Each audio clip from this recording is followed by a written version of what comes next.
Good morning, good morning. Le président, bonjour, et bonjour à vous, monsieur le témoin. Je vais immédiatement donner la parole au bureau du procureur pour qu'il puisse continuer à vous poser ces questions. Alors, à titre de rappel, et ce sera la seule chose que je vous rappellerai, nous avons absolument besoin de la vérité pour pouvoir prendre des décisions comme nous le considérerons idoine. Donc, répondez de façon concise et de façon précise aux questions en disant la vérité, bien entendu. Monsieur le procureur, je vous en prie. Monsieur Desmirgent, bonjour Monsieur le Président, bonjour Madame, Monsieur les juges.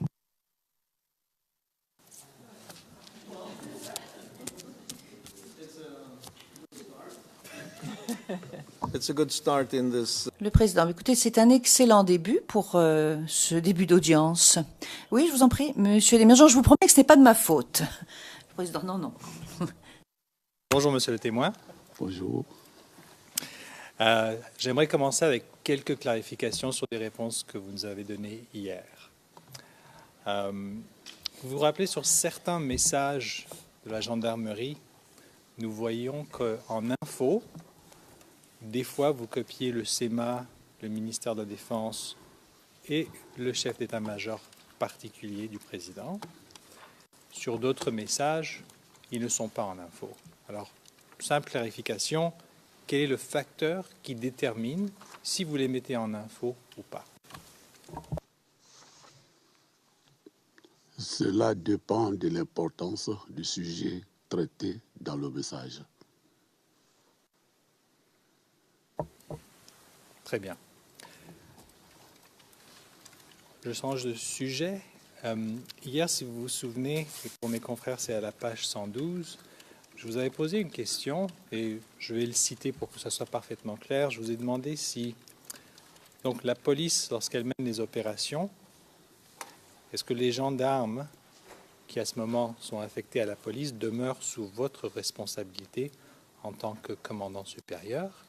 Votre réponse, et je la cite mot à mot, c'était, vous avez dit, le temps de leur présence auprès de la police, ils obéissent aux ordres du commissaire de l'endroit. Quand la mission est terminée, les gendarmes rejoignent leur caserne. Donc ça, c'était votre réponse hier. Alors, ce que j'aimerais que vous nous clarifiez aussi, c'est qu'en était-il de vos éléments qui étaient assignés au SECOS? Comment ça s'appliquait à ce moment-là lorsque les gendarmes travaillaient au SECOS? Le SECOS est une unité à part qui ne dépend pas de la gendarmerie, mais elle travaille avec les gendarmes, les policiers et les militaires. Donc les gendarmes qui sont au SECOS sont effectivement affectés pour emploi au SECOS.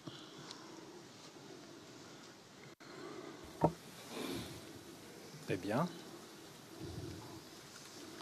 J'attends juste pour la traduction. Et donc, hier, si vous vous souvenez, on s'est laissé, à la fin du mois d'octobre, la sécurisation du premier tour des élections. Donc, à cette époque-là, en fin octobre, qui était le commandant du SECOS? Le commandant du SECOS, c'est le général de division Gaby Georges.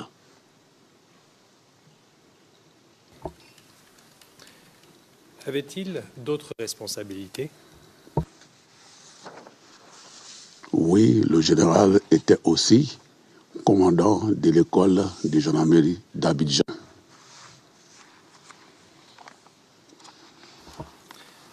L'école de gendarmerie, j'imagine que naturellement, elle tombe sous la structure de la gendarmerie, n'est-ce pas? Affirmatif. D'accord. Alors, nous avons ici un individu qui a le poste de commandant du SECOS et commandant de l'école de gendarmerie. Alors, est-ce que vous pouvez nous expliquer qui était son supérieur hiérarchique dans chacune de ses fonctions? En sa qualité de commandant de l'école de gendarmerie,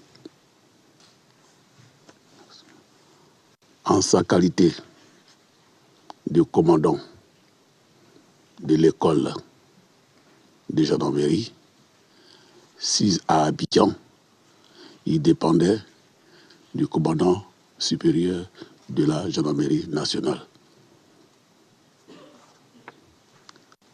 En sa qualité de commandant de SECOS, d'après ce que j'ai su, parce que je n'ai pas eu un texte, il dépendait du chef d'état-major des armées et par la suite du ministre de la Défense. Donc en gros, commandant école, il dépend du commandement, commandant SECOS, il dépendait du chef d'état-major et un peu plus tard du ministre de la Défense. Le président. The head of gendarmerie, meaning you. Lorsque vous dites le chef de la gendarmerie, vous entendez vous-même, n'est-ce pas? Merci, Monsieur le Président. No, it would be clear. Le président, ce serait plus clair si vous aviez dit, m'avez présenté un rapport à moi en tant que chef de la gendarmerie. C'est beaucoup plus clair pour le dossier, ainsi. Merci. Lorsque vous avez dit que vous l'avez su, qu'il dépendait du chef d'état-major et plus tard du ministre de la Défense, comment est-ce que vous l'avez appris? Cela m'a été annoncé au cours d'une réunion tenue à l'état-major des armées.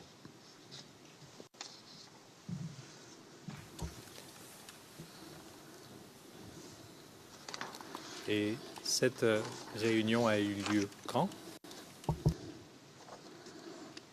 C'est au cours de nos réunions périodiques, mais je n'ai pas la date exacte en tête.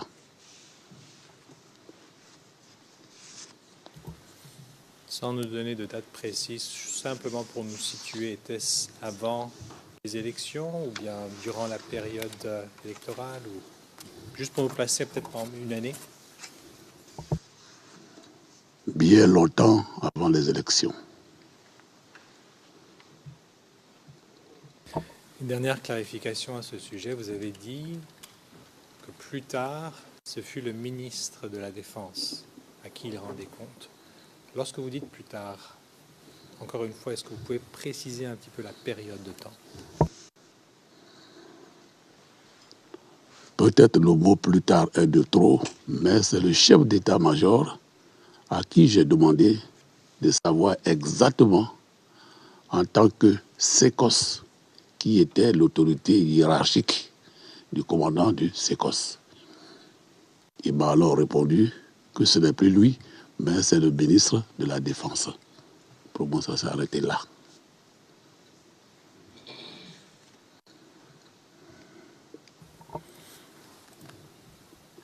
Donc à l'époque, durant les élections, à qui est-ce qu'il rendait compte, juste pour qu'on soit parfaitement clair à ce moment-là?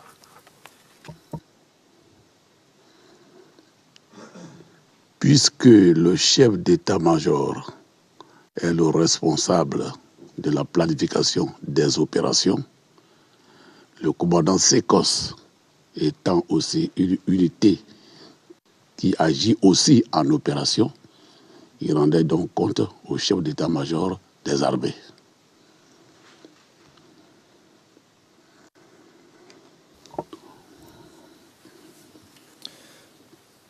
D'accord. Sinon, on revient à l'école de gendarmerie. Pour ce qui est de ces élèves, de leur promotion et plus tard de leur affectation à des unités, tout cela relevait de qui? Tout cela relevait du commandant supérieur de la gendarmerie nationale en sa qualité de commandant de l'école.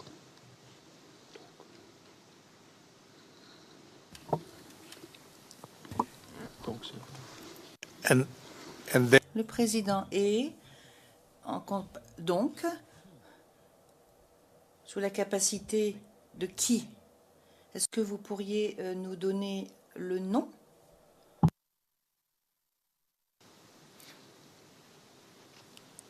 Under which responsibility? Sous la responsabilité de qui, monsieur?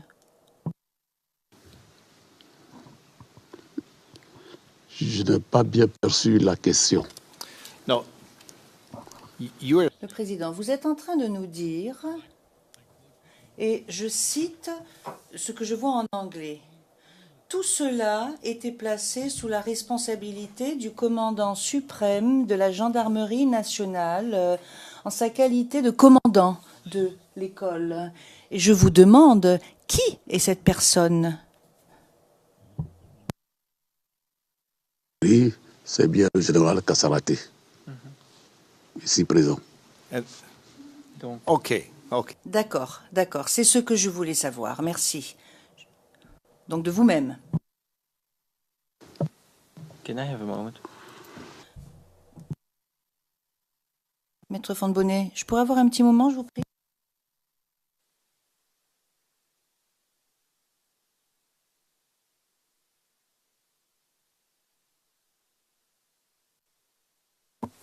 Sorry.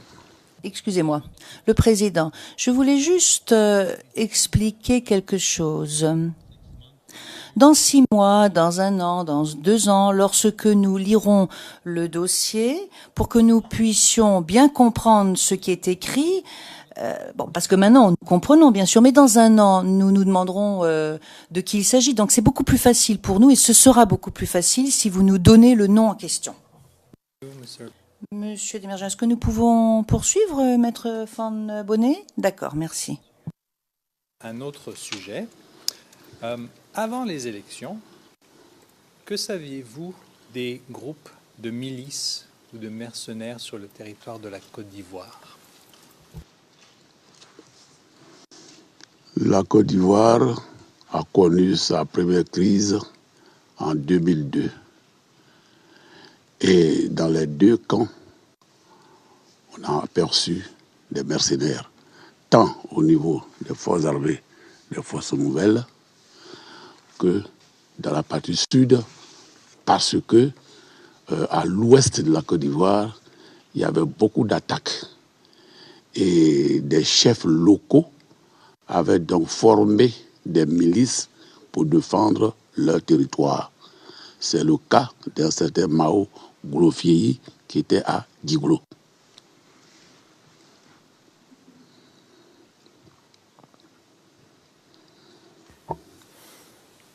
Très bien. Mao Glofieyi, vous souvenez-vous du nom de son groupe?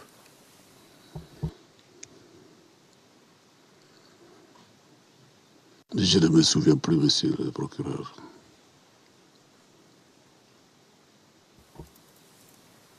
D'accord. Peut-être qu'on peut commencer un petit peu plus général. De quel groupe est-ce que vous avez entendu parler?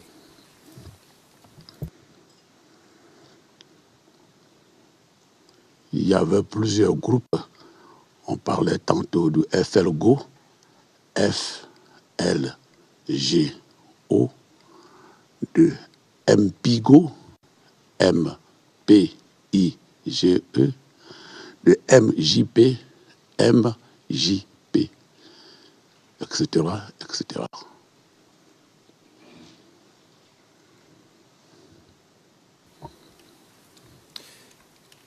Et saviez-vous si les éléments qui faisaient partie de ces groupes étaient tous des ressortissants ivoiriens? Je ne saurais le dire, mais les informations que nous avions étaient qu'un bon nombre d'entre eux venaient des pays limitrophes, notamment Libéria et Sierra Leone, avec toute réserve, puisque je n'avais pas d'éléments pratiques sous la main.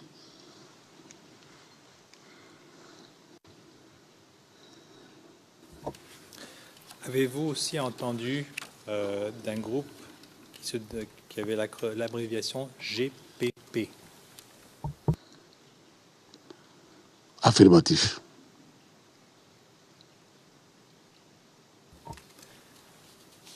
Et le GPP, selon ce que vous saviez, de qui s'agissait-il?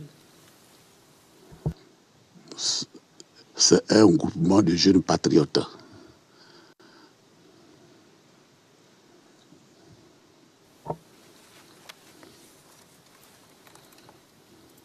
Et tout à l'heure, vous nous avez dit que le groupe de Maogliofi était à l'ouest. Est-ce que le GPP, vous saviez où est-ce qu'ils étaient en activité? Ce sont des jeunes qui étaient basés à Abidjan, pour ce que je sais.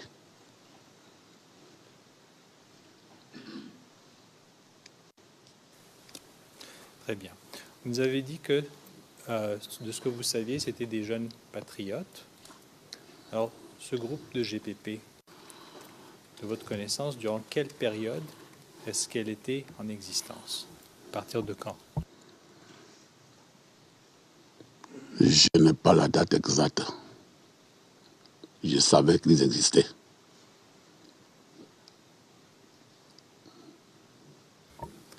D'accord.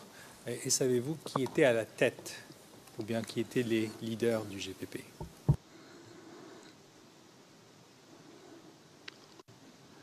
Je connaissais le nom, mais à l'instant T, ça m'est sorti.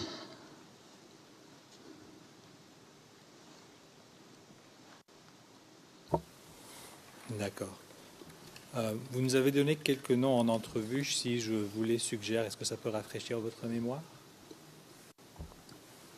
Très bien.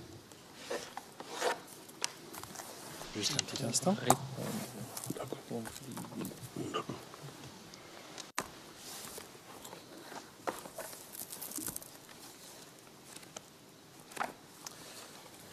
Alors, pour mes confrères, c'est le CIVOTP 0016 0256 à la page 271. Et à un moment donné, vous mentionnez un certain dénommé Boiseau. Ça vous dit quelque chose? Oui, Que saviez-vous de ce dénommé Boiseau? c'est le nom qui nous est revenu comme étant le chef du GPP. À quelle période? Vous m'excusez, j'ai toujours des problèmes de dates. Mais il a existé.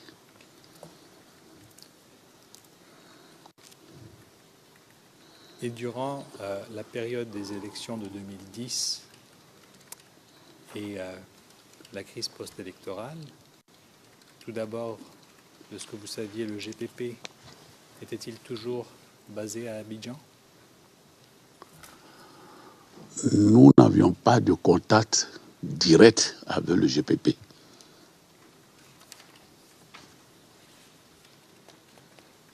Je vous écoute. Donc je ne saurais vous dire s'ils étaient toujours à Abidjan. Mais de ce que je sais, quand j'ai eu connaissance, je savais qu'ils étaient à Abidjan. C'est un groupe de jeunes gens.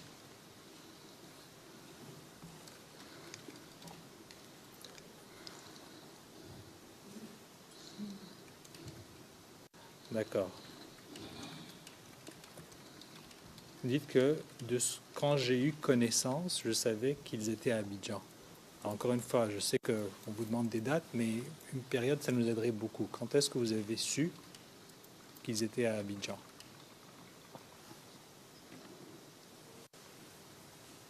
C'est pendant la période préélectorale et électorale. D'accord. Et de ce que vous avez appris, est-ce que ce groupe était armé? Non.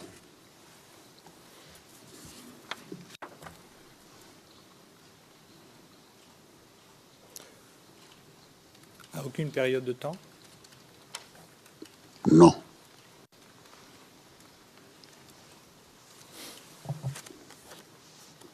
Juste un petit instant, s'il vous plaît.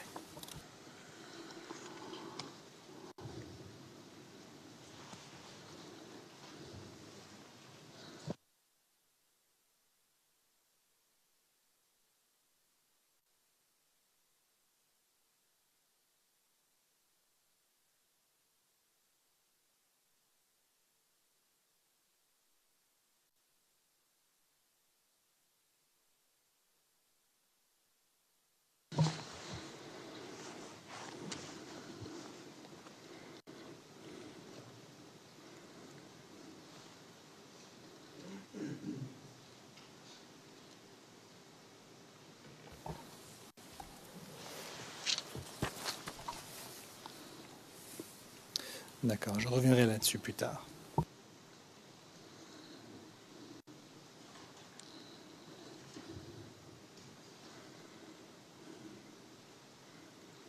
Juste une dernière question de clarification là-dessus. Est-ce que vous savez dans quel district d'Abidjan ils étaient basés? Et là, je parle de la période, comme vous dites, pré-élection et durant les élections.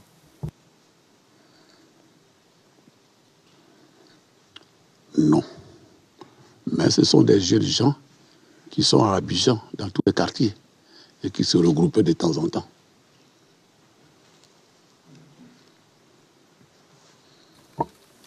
Très bien. Alors, revenons un petit peu dans notre chronologie. Hier, lorsque nous nous sommes laissés, on s'est laissé sur la sécurisation du premier tour des élections. Alors, nous avons reçu de la preuve sur le résultat du premier tour. Et d'ailleurs, nous savons aussi, entre les parties, la défense et l'accusation, nous avons un accord sur les faits, comme quoi le 7 novembre 2010, l'ancien président Henri Konan Bédié a annoncé son soutien à Alassane Ouattara pour le second tour de l'élection. Donc ça, c'est quelque chose dont vous étiez au courant, j'imagine? Affirmatif.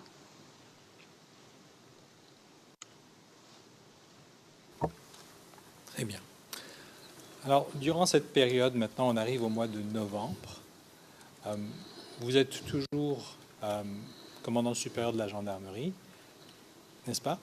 Si. Et tout à l'heure, hier, vous nous avez indiqué que vos bureaux étaient au plateau. Est-ce que vous étiez toujours basé au plateau en novembre 2010? Oui.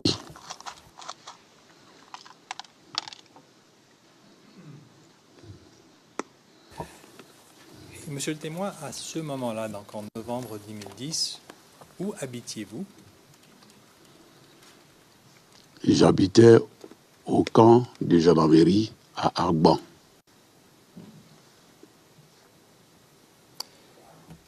Et depuis Agban, est-ce que vous vous rendiez au travail au plateau tous les jours? Oui.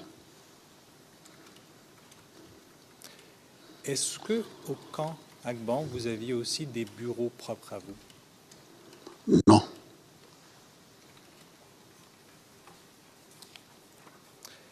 Est-ce qu'il y avait d'autres personnes qui habitaient au camp Agban? Le camp d'Agban, c'est une grande caserne de gendarmerie. Donc il y a beaucoup d'unités de gendarmerie qui servent dans ce camp-là, y compris des écoles primaires.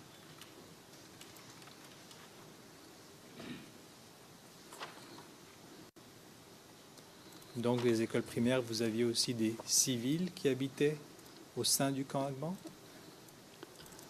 Ils n'habitaient pas à Agban, mais les enseignants venaient de la ville pour dispenser des cours aux élèves qui venaient à Agban, qui venaient aussi de l'extérieur d'Agban pour suivre les études primaires à Agban. L'école appartenait au ministère de l'Enseignement. D'accord. Pouvez-vous nous dire quelles unités étaient basées au camp de gendarmerie Agban?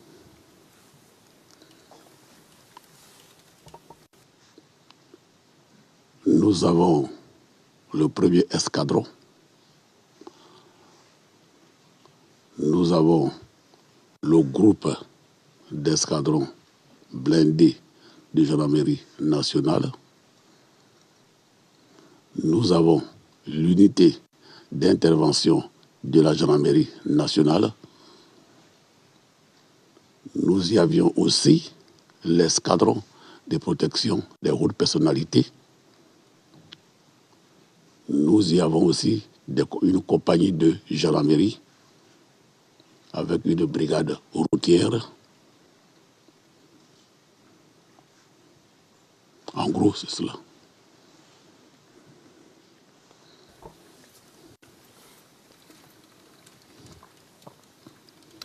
D'accord.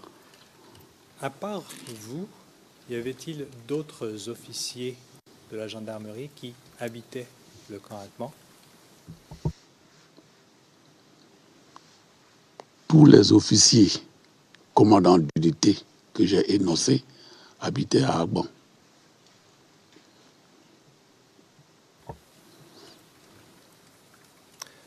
Votre commandant en second, le général Afro, est-ce qu'il habitait à Agban?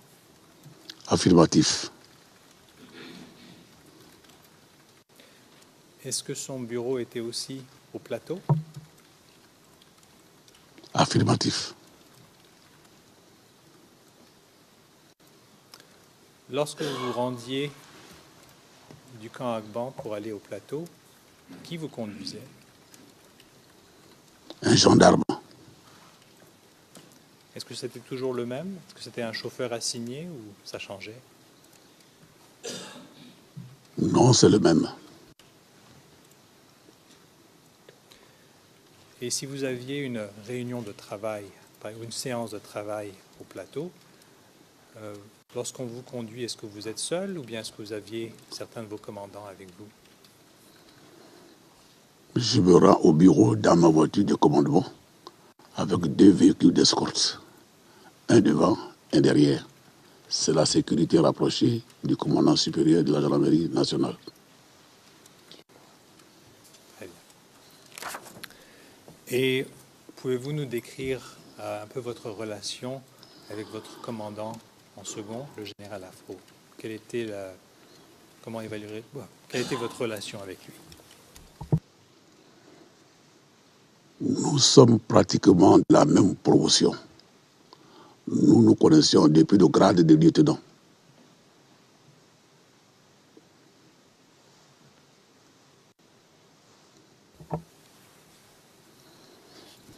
Est-ce qu'à un moment donné, est-ce que vous avez eu un problème avec lui ou bien est-ce que vous entendez bien? Nous nous entendons bien, aucun problème. Très bien. Je m'excuse, peut-être que vous nous avez dit cela hier, mais que fait-il aujourd'hui, le général? Il est à la retraite? Affirmatif. Très bien. D'accord. Alors nous avons cette annonce du président Conan Bédié le 7 novembre. Le jour suivant, est-ce que vous vous rappelez avoir eu une séance de travail avec vos collaborateurs et vos unités, vos commandants d'unités? Je ne m'en souviens pas.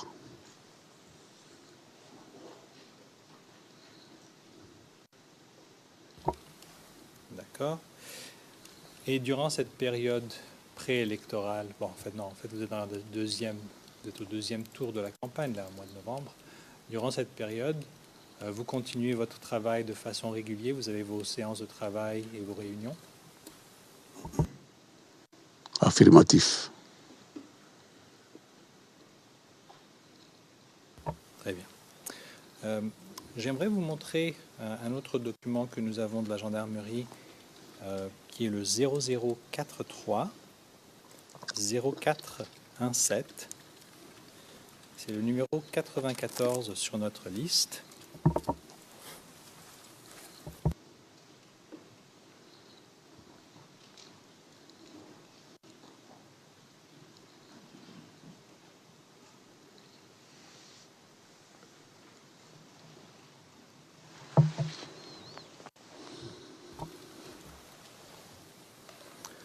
Très bien. Si on peut agrandir un petit peu, s'il vous plaît.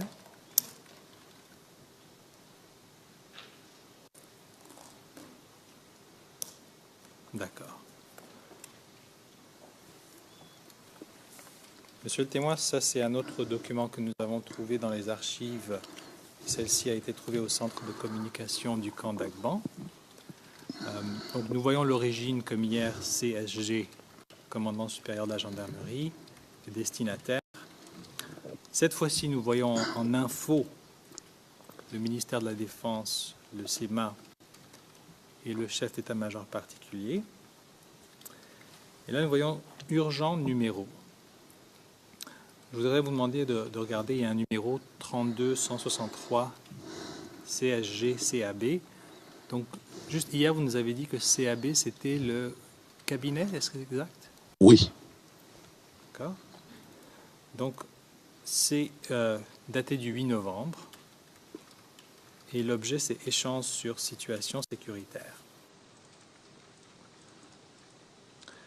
Et là, au paragraphe 1, ce qu'on indique, c'est que cette réunion devrait avoir lieu le lendemain, donc le mardi 9 novembre, à la salle de conférence du camp de gendarmerie à Agban. Alors tout d'abord, est-ce que vraiment il y a une salle de conférence au camp Agban? oui, Très bien. Et donc c'est tout ce que j'ai pour ce document. Mais ce que j'aimerais vous demander, c'est que à ce moment-là, donc on est le 8-9 novembre, durant le deuxième tour des élections, quelle est la principale activité des éléments de la gendarmerie à Abidjan? nous nous occupions, comme d'habitude, la sécurité. Nous nous occupions, comme d'habitude, de la sécurité des personnes et des biens.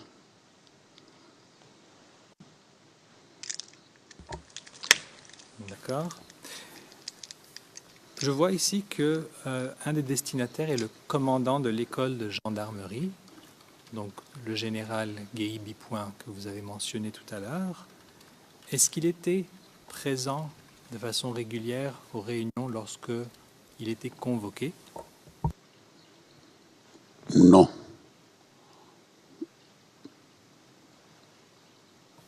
Pourquoi? Si vous pouvez élaborer. il avait deux missions principales. S'il était retenu dans sa mission de sécosse, il se faisait représenter par son adjoint aux réunions.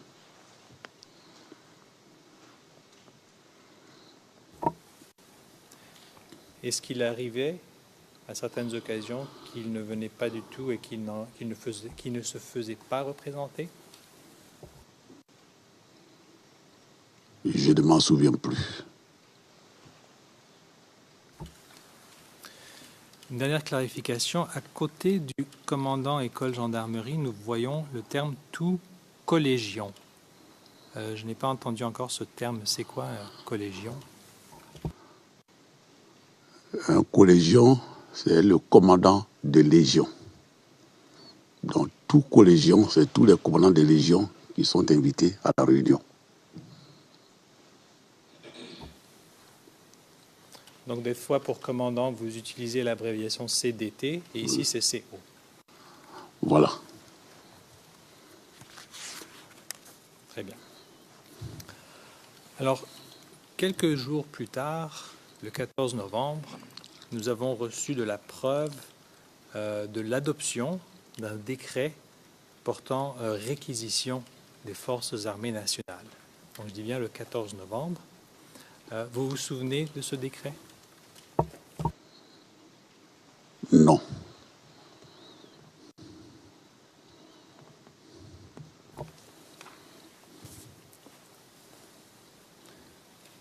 Est-ce que vous avez pris connaissance de l'existence d'un décret sur la réquisition des forces armées nationales à la mi-novembre 2010? Non.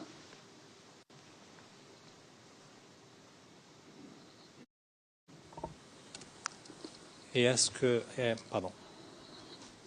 tout moment durant la période électorale, est-ce que vous avez appris que les forces armées nationales avaient été réquisitionnées? Comme je vous l'ai expliqué, le chef d'état-major avait la mission de la planification des opérations de sécurisation. Donc, naturellement, il nous invitait aux réunions où il envoyait des messages pour telle ou telle mission, à tel endroit et à tel temps.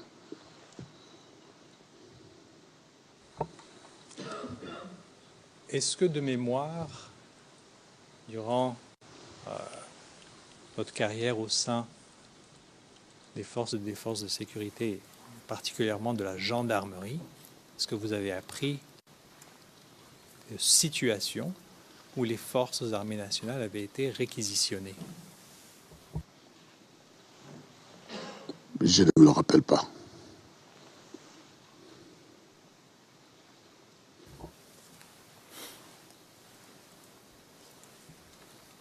Monsieur le témoin, réquisitionner une force armée nationale, ça demande quoi? C'est quoi l'importance d'une réquisition?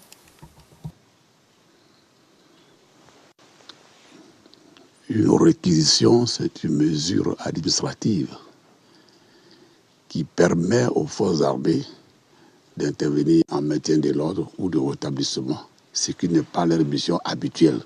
Donc pour le faire, il faut une réquisition.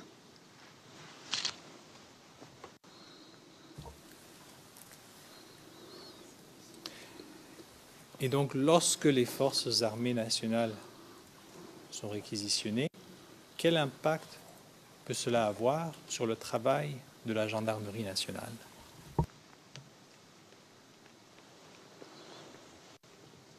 Aucun impact.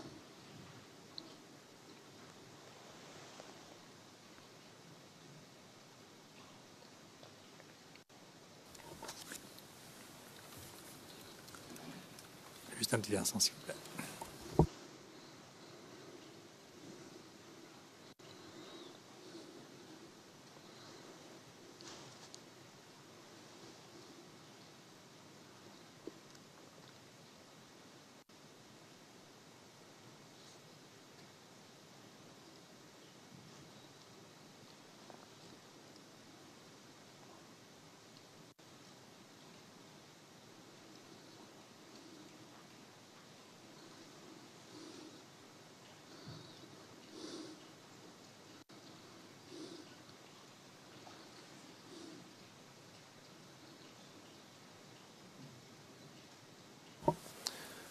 Monsieur le témoin, vous venez de nous dire qu'une réquisition, ce n'est pas une mission habituelle. Alors, quel genre de situation requiert la réquisition des forces armées nationales?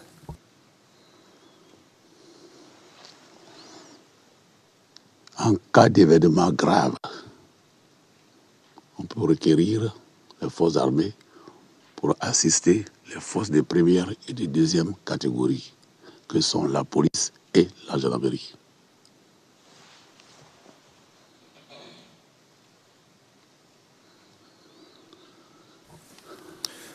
Et juste pour être précis, vous qui travaillez au sein de la gendarmerie, au sein des FDS, une situation grave, c'est quoi? Pouvez-vous nous donner un exemple? Je voudrais être plus précis. Je n'ai pas encore vécu des situations de réquisition des forces armées en Côte d'Ivoire.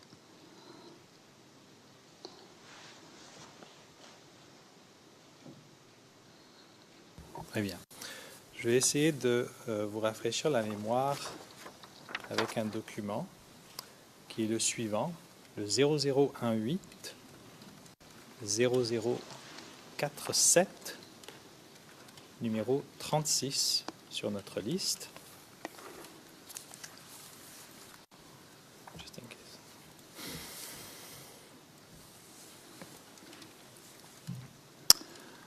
Alors ici, devant vos yeux, vous voyez le journal officiel de la Côte d'Ivoire du jeudi 9 décembre. Et j'aimerais que nous tournons la page, s'il vous plaît. Donc, la page suivante.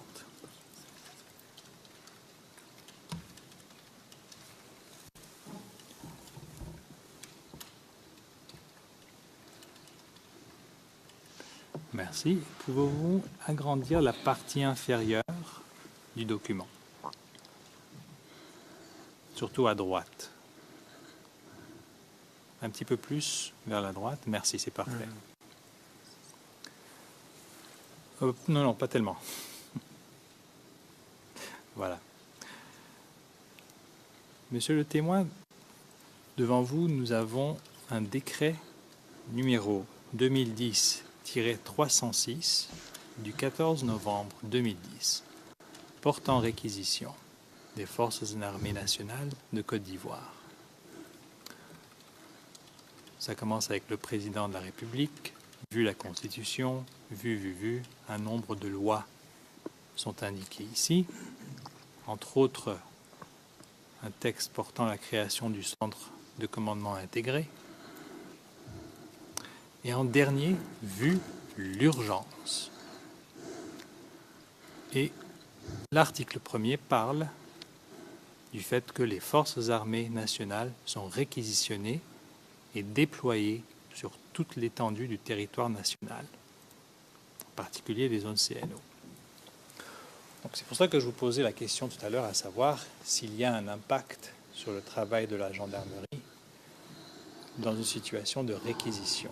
Parce que là, on voit qu'on parle d'un déploiement sur l'étendue du territoire. Alors je vous repose la question, est-ce qu'à ce moment-là, le déploiement de forces armées nationales aurait un impact sur le travail de la gendarmerie? Comme je vous l'avais dit hier, je ne suis pas destinataire des journaux officiels. Et de deux, depuis 2002, à l'éclatement de la première crise, l'armée est pratiquement sur le terrain pour la sécurisation des personnes et des biens aux côtés des forces de première et de deuxième catégorie. Je crois que c'est pour le légaliser que cela a été fait. Mais sinon, c'était le quotidien.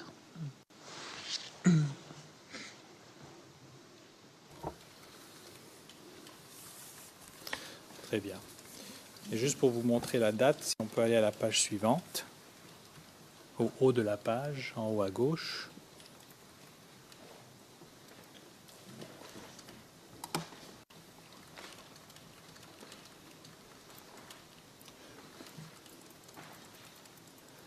D'accord, nous voyons que c'est écrit « fait à Abidjan le 14 novembre 2010, Laurent Gbagbo ». Alors, donc votre preuve ici, c'est que vous nous dites que vous n'avez jamais eu connaissance de ce texte. C'est bien cela? Non.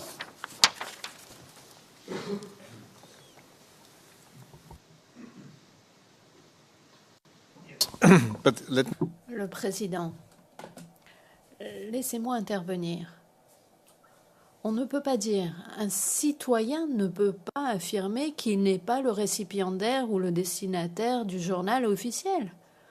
Par définition, vous êtes le destinataire du journal officiel.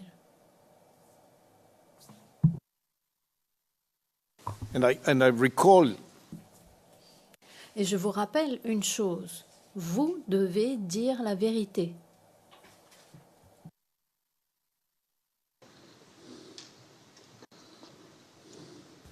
because if you are not the recipient, Le président, parce que si vous n'êtes pas le destinataire du journal officiel, vous ignorez la loi.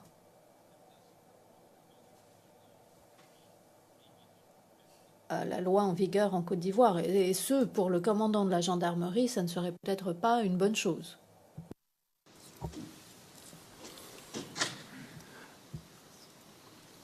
Peut-être pour continuer un petit peu sur la question du Monsieur le Président, vous avez dit que vous ne recevez pas le journal officiel.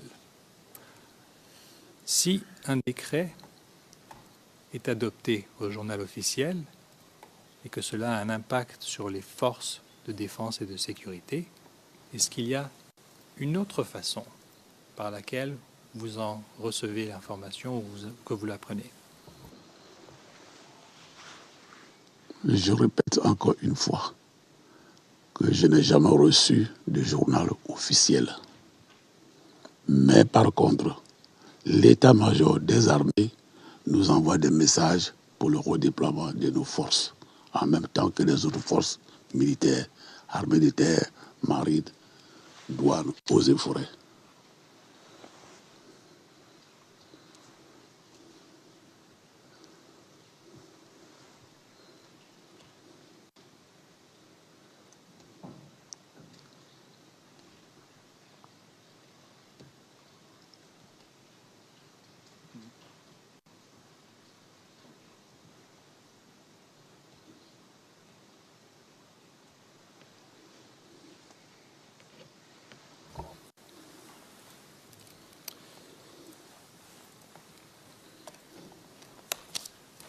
Monsieur le témoin, durant cette période du mois de novembre, entre les deux tours des élections, est-ce que vous vous rappelez avoir été à la résidence présidentielle?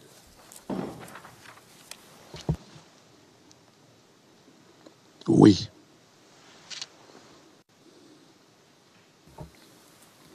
D'accord. Et premièrement, pourquoi est-ce que vous alliez à la résidence présidentielle?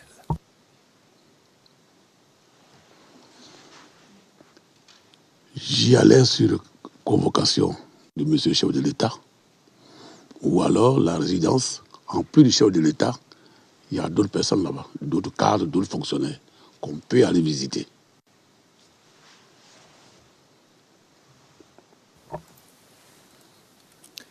Et lorsque vous vous rendez à la résidence, vous venez de nous dire que on peut aller rencontrer d'autres cadres. Donc, de souvenance, lorsque vous allez à la résidence, qui est-ce que vous rencontrez?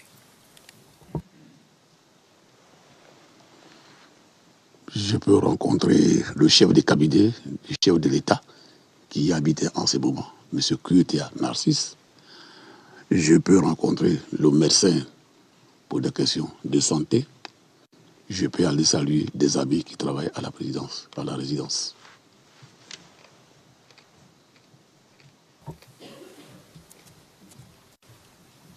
D'accord. Et lorsque vous allez à la résidence présidentielle, est-ce que votre... Pardon, vous avez dit que c'est sur convocation, n'est-ce pas? Oui, D'accord. Maintenant, durant la période allant du mois de début novembre jusqu'à la fin du conflit le 11 avril 2011, pouvez-vous nous donner un ordre d'idée, juste un ordre d'idée du nombre de fois que vous auriez été à la résidence pour rencontrer le chef de l'État? je ne peux pas me le rappeler, mais j'y allais autant de fois que j'avais besoin de m'y rendre, pour des raisons que j'ai évoquées.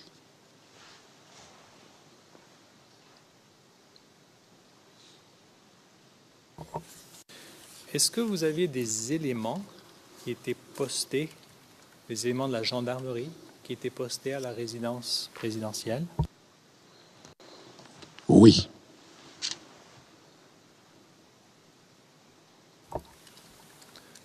Et lorsqu'ils étaient à la résidence, quelle fonction avaient-ils?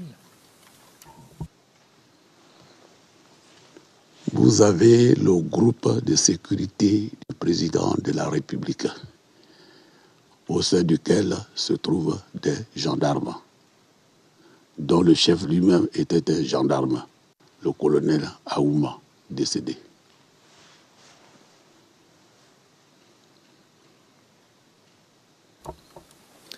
D'accord. Et donc, une fois qu'ils sont assignés à la résidence présidentielle, est-ce qu'ils demeurent sous votre responsabilité? Non,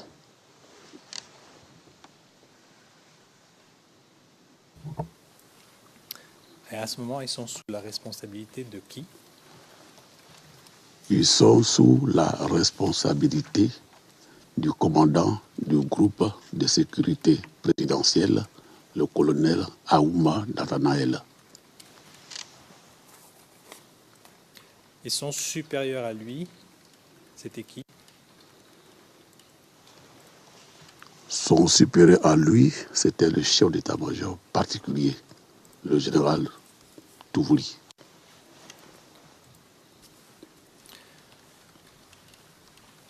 Les éléments de la gendarmerie qui étaient à la résidence, est-ce qu'ils demeuraient en communication avec vous? Est-ce qu'ils vous rapportaient certaines informations? Pratiquement non, puisqu'ils faisaient leur travail au quotidien.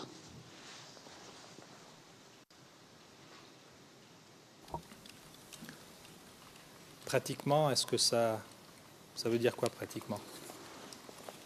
Je veux dire qu'ils ne sont pas sous mon commandement direct. Donc, ils n'ont pas de compte à me rendre, sauf s'il y a un événement exceptionnel. Donc là, vous parlez de communication formelle. Pardon.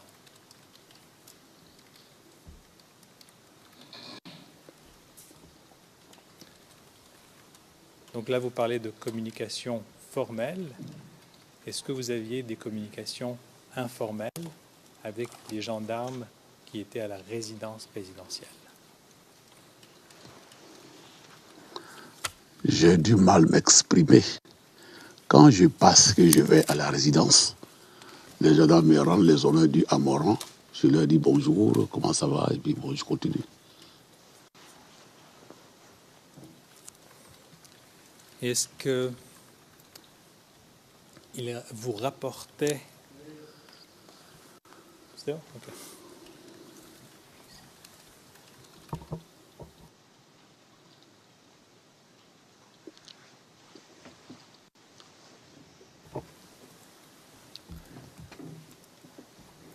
D'accord.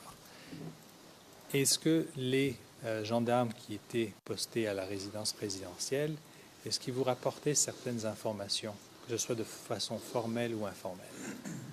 Et lorsque je parle d'informations, pardon, je vais être précis, au sujet de leur travail à la résidence présidentielle. Non.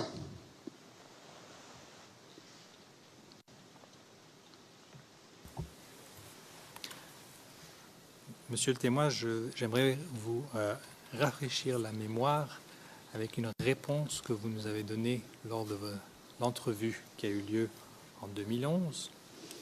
Et pour les notes, c'est le 0016 0315. Ça commence à la ligne 548. Alors voici la réponse que vous avez donnée. Je vais vous citer à partir de là. Les gendarmes sont en grand nombre dans la sécurité présidentielle. Donc, en tant que leur chef, quand ils voient une autorité qui arrive, c'est un devoir pour eux de m'informer. Il y a une réunion, on a vu un tel, on ne vous a pas vu. Bon, pas concerné ou bien on a omis de m'appeler, ils font tout pour recouper. Donc, quand les gens vont parler, ils m'informent en tant que le chef. Donc ça, c'est ce que vous avez dit durant l'entrevue en l'an 2011. Peut-être que vous pourrez clarifier un petit peu ce que vous aviez dit en 2011. Les gendarmes qui sont à la résidence ne me rendaient pas compte au quotidien de leurs activités. Leur chef, le colonel Aouma, peut m'informer en tant que chef de la gendarmerie. Nous avons eu une réunion, il y a eu telle ou telle personne, mais ce n'est pas au quotidien. Donc, ce que vous avez dit en 2011 en entrevue, c'était la vérité. C'est ce que je reprécise.